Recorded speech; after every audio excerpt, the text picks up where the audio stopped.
Ovidie, bonjour. Bonjour. Vous êtes auteure et réalisatrice féministe très engagée, notamment sur les questions de l'intime, de ce qui touche à l'intimité des femmes. Et vous venez de réaliser un documentaire qui est actuellement accessible sur Arte, qui s'appelle Tu enfanteras dans la douleur, où vous dévoilez une partie, en tout cas, du paysage actuel de l'accouchement en France. Est-ce que vous pouvez nous en dire plus? Oui, en fait, c'est un film qui part de la question des violences obstétricales. Donc, en fait, le film part de témoignages de femmes qui font état donc des violences qu'elles ont vécues. Et à partir de ces violences-là, en fait, je me pose la question de comment on en est arrivé là.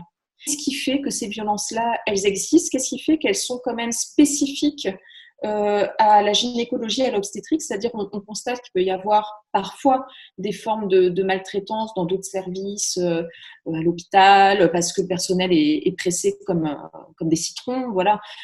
Mais il y a quand même quelque chose de très spécifique à l'histoire de l'obstétrique et de la gynécologie. Et donc, c'est à partir de ces témoignages-là que voilà, j'ai essayé de comprendre d'où ça venait et surtout pourquoi on avait autant de mal à avancer. En fait, finalement, ce que montre le film, ce dont je me suis rendu compte vraiment en cours de route, c'est qu'il y avait un dialogue qui était très difficile entre, d'un côté, les mères, d'un autre côté, les institutions qui représentent les gynécologues et obstétriciens, pas forcément les soignants en eux-mêmes. Hein. Il y a certains gynécos qui sont géniaux, enfin voilà, c'est pas la question, mais les institutions, en tout cas, qui les représentent, qui elles sont très dans un corporatisme et font forcément front pour défendre la profession, ce qui peut se comprendre aussi intellectuellement. Et d'un autre côté, les sages-femmes qui sont prises dans l'étau entre les deux, c'est-à-dire elles font un travail qui est absolument formidable pour la plupart d'entre elles. C'est elles qui sont en charge de la majorité des accouchements en France. Elles sont bien moins considérées et bien moins payées aussi accessoirement voilà, que les médecins. Donc elles sont prises dans cet étau. Elles font des gardes de 12 heures. Enfin voilà, c'est un métier qui est quand même, on le sait bien, qui est très compliqué. Pendant une garde de 12 heures, on peut se retrouver à faire 5 accouchements. Donc voilà. Mais ce que montre le film, c'est cette difficulté de dialogue entre les femmes, les gynécos, les sages-femmes et les militantes. Là, on voit qu'il y a des crispations et qu'il est compliqué. En fait, tout le monde a envie que ces violences-là disparaissent. Il n'y a aucun soignant qui a envie d'être maltraitant. Enfin, je ne crois pas, hein, en fait. Il n'y a personne qui part le matin au travail en disant on va faire en sorte qu'elles en bavent bien, quoi. Ça n'existe pas.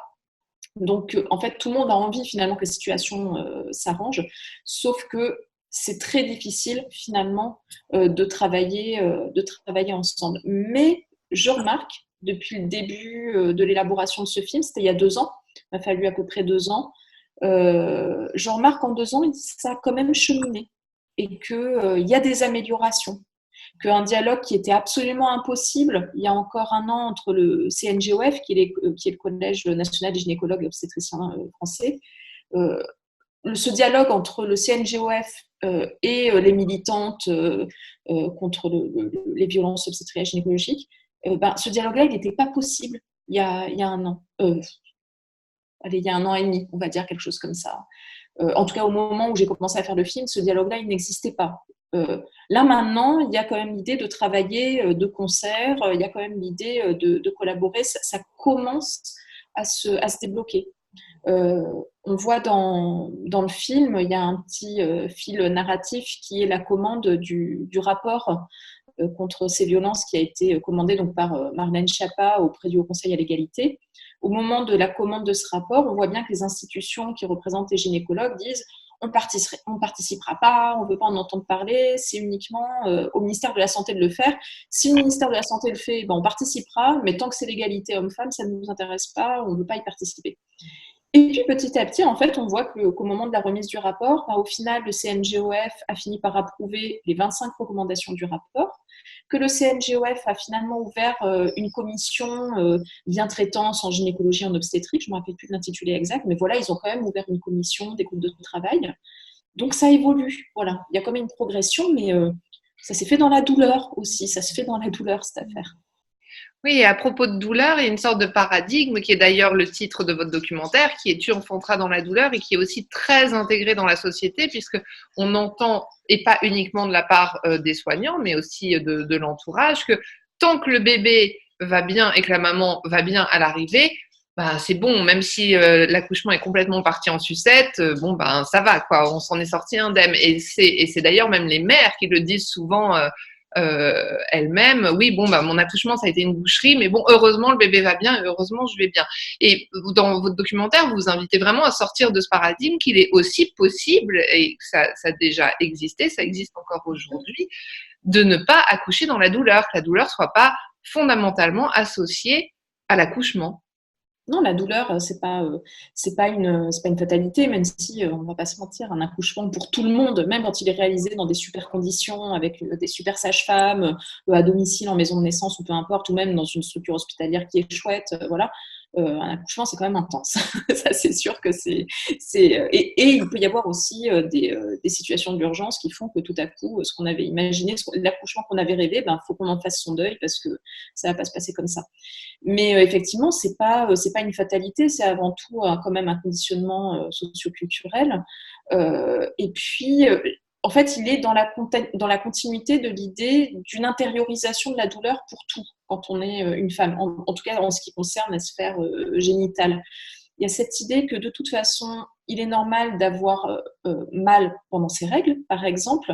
Il n'y a qu'à voir comment on traite les femmes qui ont de l'endométriose, qui souffrent d'endométriose. On voit bien que ça a mis vraiment du temps. Aujourd'hui, on en parle de plus en plus, mais ça a mis du temps à démarrer. Et pendant pas mal de temps, ce qu'on disait aux femmes, c'est vous avez mal pendant vos règles. Bon, bah oui, vous avez vos règles, quoi. C'est normal d'avoir mal. Donc, on n'écoutait pas cette douleur-là.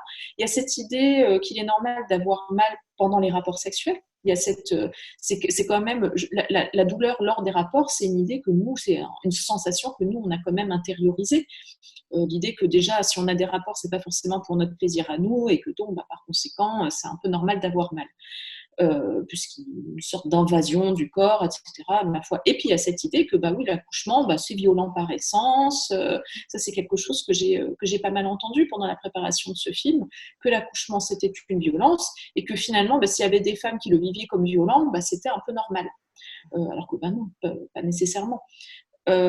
Oui, c'est extrêmement intense physiquement, ça peut être extrêmement douloureux, c'est pas la question, mais là, ce dont il est question dans le film, c'est de femmes qui sont en stress post-traumatique, de femmes qui ont subi des gestes sans leur consentement, c'est quand même ça qui est important, où elles n'ont pas été concertées, où on leur a pas expliqué, où on les a parfois infantilisées, où parfois elles ont supplié aussi d'arrêter et on les a pas écoutées.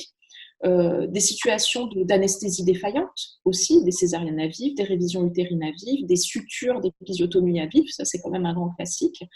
Donc, donc voilà, la question c'est, je pense qu'un accouchement réussi, c'est pas forcément obligatoirement un accouchement sans péridurale, etc. C'est avant tout un accouchement dont on se sort bien, où on a consenti à tout, où on a été bien accompagné, même en situation d'urgence, où on nous a bien expliqué le pourquoi du comment. Et où on n'en sort pas amoché physiquement et psychiquement, quoi, où on sort de là, où on se retrouve en capacité de créer du lien avec le bébé sans être complètement morte de l'intérieur chez soi, parce que c'est quand même ce que racontent ces femmes-là.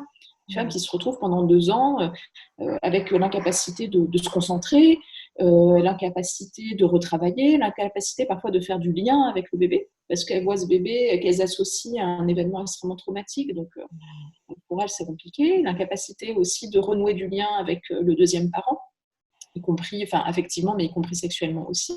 Parce que parfois, le deuxième parent, bah, il est là, il assiste à l'accouchement, et il y a certaines femmes qui m'ont expliqué qu'elles en voulaient à leur partenaire de ne pas être intervenu. Enfin voilà, donc il y a un vrai sujet autour de ça, c'est un vrai sujet d'ailleurs de santé publique, parce que toute cette histoire de je parle même pas de suite de couches, mais de service après-vente, entre guillemets, des 2 années qui suivent, où on peut développer même des séquelles qui sont proches des traumatismes de viol ou des choses comme ça. Il me semble qu'il y a il y a un vrai sujet. Si on n'est pas capable de s'occuper de son enfant, si le couple implose et si on n'est pas capable de retourner bosser, il me semble c'est une vraie question sociétale, quoi. C'est une vraie question de société. Ça a un impact sur énormément de choses. Et c'est vrai que souvent, on a tendance à minimiser cet état. On parle de baby blues, de dépression postpartum. On va expliquer en disant que c'est la faute aux hormones Simone, et puis que c'est qu'il faut faire le deuil de sa grossesse, et puis aussi que c'est parce que c'est la confrontation avec le bébé qui fait qu'elles sont en dépression postpartum.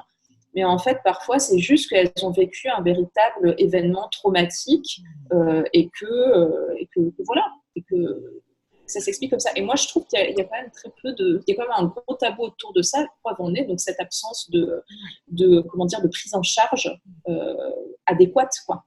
Oui, parce que comme vous le disiez, un accouchement qui se passe dans les meilleures conditions du monde, ça reste quand même intense et tout ça, mais on peut voilà, rebondir très bien après, être en parfaite santé, être en mesure de s'occuper de son bébé. Mais il y a quand même malheureusement en France énormément d'accouchements qui se passent de manière difficile pour les femmes parce que leur consentement n'est pas recherché sur certains actes, parce que des actes sont posés de manière très invasive et sans anesthésie, et que là, en revanche, il y a un problème et que les femmes ont le droit de dire non, en fait, tout simplement, dans cet espace aussi de l'accouchement. La question du consentement, en fait, elle est centrale dans cette histoire. Et comment dire, recueillir le consentement d'une femme dans cette situation-là, ça ne veut pas forcément dire lui faire signer un papier à chaque fois qu'on pose une perfusion ou qu'on les brancarde ou qu'on s'apprête à faire une césarienne. C'est pas ça que ça veut dire. Ça veut dire déjà les considérer comme des individus et pas juste comme des enfants ou même comme une poche qu'on vient trifouiller. Il y a une des témoins qui dit quelque chose quand même de super fort quand elle dit qu'elle souffre, qu'elle a cette gynéco qui est en train de la trifouiller de l'intérieur, etc., qu'elle a supplie d'arrêter et qu'elle dit elle fait la garagiste. Je trouve que c'est une parole qui est forte parce que c'est vrai, il y a ce côté-là, on fait la tuyauterie, mais on ne prend pas forcément en compte ce qu'il y a derrière la tuyauterie, qu'il y a une individu à l'autre bout du vagin, là, en fait. À l'autre bout de l'utérus, il y a quelqu'un qui est là, quoi. Et en fait, c'est surtout ça, souvent, dont elle souffre.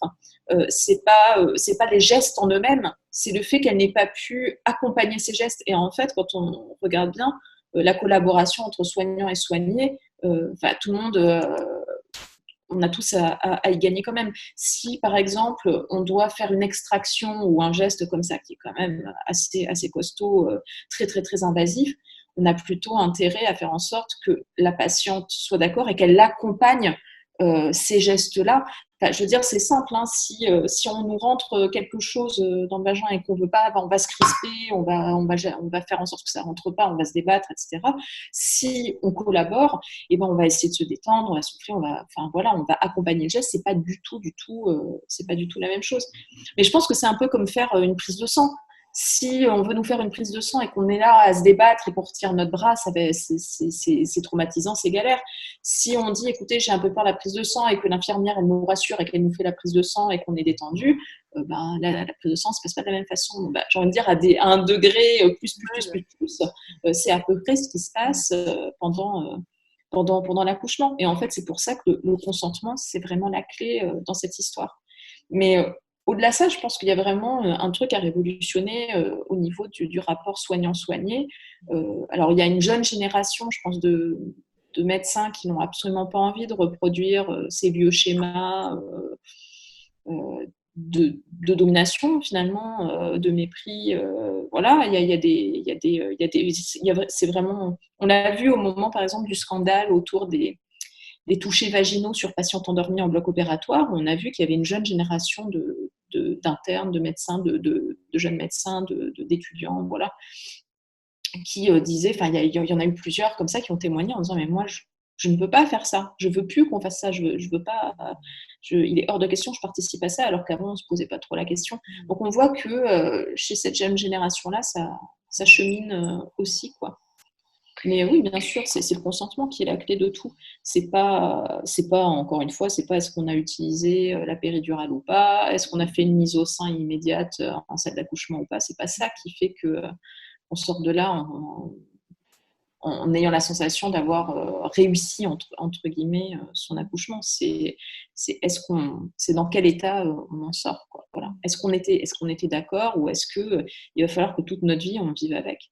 Et c'est marrant c'est marrant, c'est pas marrant du tout, mais je vois depuis que je travaille sur ce film, il y a pas mal de femmes qui sont venues me parler, qui sont venues me raconter leur accouchement, mais parfois vraiment des accouchements qui dataient d'il y a 20, 30 ans, 40 ans, et qui en fait avaient vécu toute leur vie comme ça, avec l'idée que bon, bah, on va essayer d'oublier, ou qui essayaient d'en rire aussi. Hier, il y a un de mes camarades avec qui je travaille qui m'expliquait que sa mère, elle avait une césarienne à vif, et que quand elle lui racontait sa naissance comme ça, bah, elle essayait d'en rire en disant ah bah oui, bon, c'était pas facile, mais voilà, cette espèce de rire un peu pudique. Donc c'est vraiment une question qui est hyper taboue. Et je pense aussi que pour les femmes, c'est compliqué comment dire, c'est compliqué ça a été compliqué pendant très longtemps de se plaindre, entre guillemets, de faire état de ça, parce que je pense qu'il pouvait y avoir une suspicion d'être une mauvaise mère, en fait. De se dire, attends, ton bébé, il va bien, de quoi tu te plains? Est-ce que ça veut dire que tu ne l'aimes pas? Donc tout à coup, là, suspicion. Est-ce que ça veut dire qu'il peut potentiellement y avoir des difficultés maternelles? Et puis là, il peut se mettre aussi en place un espèce de suivi un peu culpabilisateur, comme ça, où tout à coup on va dire telle personne est une mère à risque aussi, parce que elle est en état de détresse psychique, donc du coup peut-être qu'elle pourrait faire du mal à son bébé. Enfin voilà, il se met en place parfois des systèmes de surveillance qui sont un peu bof, et finalement on n'apporte pas l'aide qu'on devrait apporter à ces femmes qui sont complètement détruites de l'intérieur, quoi.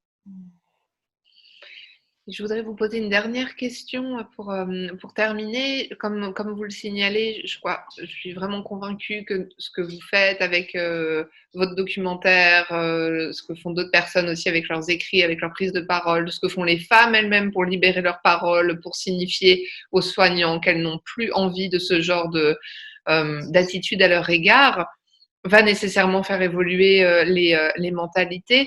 Mais en attendant que ces mentalités des soignants à l'égard du consentement et des actes médicaux évoluent, que peuvent faire les femmes elles-mêmes, les femmes enceintes aujourd'hui, pour se protéger le plus possible avec un accouchement qui arrive, afin qu'elles n'arrivent pas dans les salles d'accouchement avec la peur au ventre, mais aussi avec la certitude qu'elles ont le pouvoir d'agir pour leur propre protection?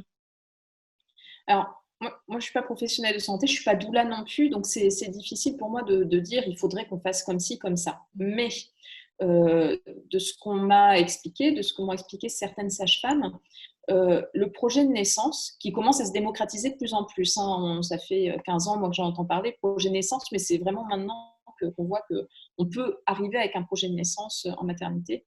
Je pense que c'est un bon outil de discussion entre les parents et l'équipe soignante. Parce que je pense que déjà, il ne faut pas y aller avec un projet de naissance agressif en disant je ne veux pas que vous me fassiez ceci, je ne veux pas que vous me fassiez cela, etc. Mais ça peut être un très bon outil de communication, dans le sens où dans ces projets de naissance-là, on peut aussi confier quelles sont nos peurs. Par exemple, il y a certaines femmes, il y a beaucoup de femmes qui ont vécu des violences sexuelles et qui, de fait, ne vivent pas les examens gynéco, je dirais, de la même façon que les femmes qui n'ont pas eu de violence sexuelle, par exemple, sur les touchés vaginaux, etc. Voilà. Elles peuvent peut-être s'exprimer sur ces questions-là. Donc, le projet de naissance, ce n'est pas juste le menu du restaurant où on arrive avec ses exigences. Ça peut être aussi quelque chose qui peut bouger, c'est-à-dire l'équipe soignante peut en prendre connaissance et dire, bon, ben voilà, certaines de vos demandes, on ne peut pas y accéder parce que, par exemple, si vous demandez à coucher dans l'eau, ben nous, notre structure ne le permet pas.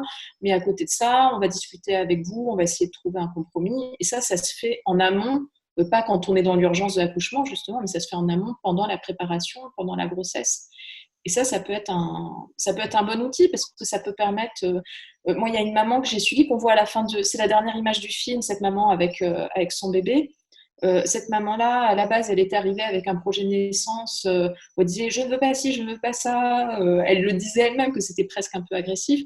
Et puis, je veux un accouchement naturel, puis je ne veux pas la péridurale, etc. Et puis au final, l'accouchement, le jour où je suis arrivée, bah, c'était un déclenchement. Donc très, très, très éloigné de ce qu'elle avait imaginé à la base pendant sa grossesse. Sauf qu'il y avait eu un tel suivi, un tel accompagnement, qu'elle est arrivée hyper sereine. Et puis que ça s'est, je suis revenue la voir donc 3 jours après, et ça s'était hyper bien passé. Elle l'avait, c'était un accouchement. Au final, il y avait eu quand même la péridurale, ce qui n'était pas ce qu'elle avait fantasmé, on va dire, à la base. Mais elle était bien. Voilà, elle est partie avec son bébé, elle était sereine, elle avait très bien vécu la chose et elle avait été bien accompagnée. Donc le problème, voilà, encore une fois, c'est pas nécessairement ces gestes-là. Le problème, c'est plutôt le dialogue et écouter les femmes. Il y a des femmes qui voudront pas de péridurale, il faut les respecter.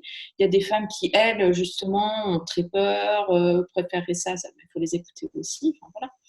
En fait, la conclusion, c'est ce que je dis à la fin du film, la conclusion, c'est cette formule, il suffit d'écouter les femmes et ça reste d'actualité. Merci mille fois, Ovidie. C'est, Non, ça fait du bien de vous entendre et ça fait vraiment du bien de voir que des femmes comme vous s'engagent pour soutenir les autres femmes. Moi, quand je vous vois, ça me fait chaud dans mon cœur. merci, c'est gentil. Après, je suis pas toute seule. Il y a plein de femmes qui ont débroussaillé le terrain sur ces questions-là avant que je fasse ce film. Il y a des femmes qui font un travail formidable. Marie-Hélène Lahaye, Béatrice Caméraire aussi, qui avait compilé beaucoup de témoignages d'expression abdominale. Mélanie Deschalottes, qui avait fait un documentaire audio sur les violences obstétricales. Enfin, il y avait déjà ce travail qui était en amont. Et puis surtout, en fait, moi, mon film, il ne vaudrait rien vraiment sans les témoignages de toutes ces femmes, en fait. C'est surtout elles qui sont hyper courageuses de partager ça, en fait. Merci mille fois et Merci. à très bientôt.